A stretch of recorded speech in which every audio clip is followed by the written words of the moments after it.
Sebab saya memang nak beach wedding. So saya tengok macam okay, rumah Abang Jamil ni dia ada apa yang saya nak. That's why saya tengok okay, tempat dia punya venue pun cantik dekat tepi pantai tu. Sebab tu saya ambil RAJ.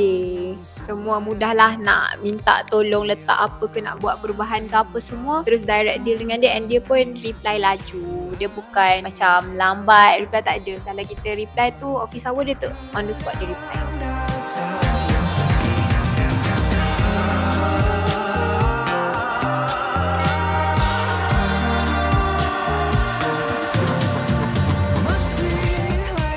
Saya Syarul. Nama saya Amira. Sekarang berada di rumah Abang Jamil, Pantai Balu.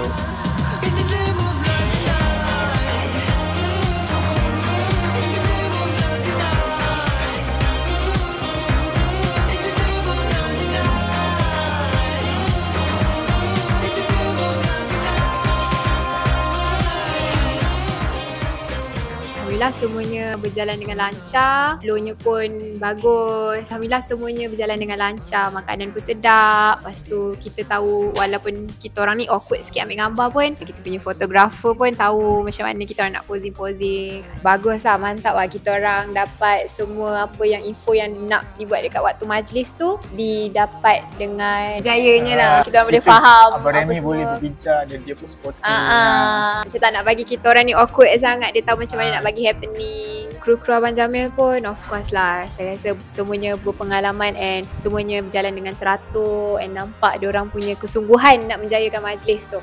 Mesti akan diimplementkan. Sebab mudah, dah tak payah pening kepala dah. Kalau tak nak kena fikir lamin lagi, nak kena fikir makan, catering apa semua lagi. Kalau RAJ ni dah semua dah ada, dah include everything dah.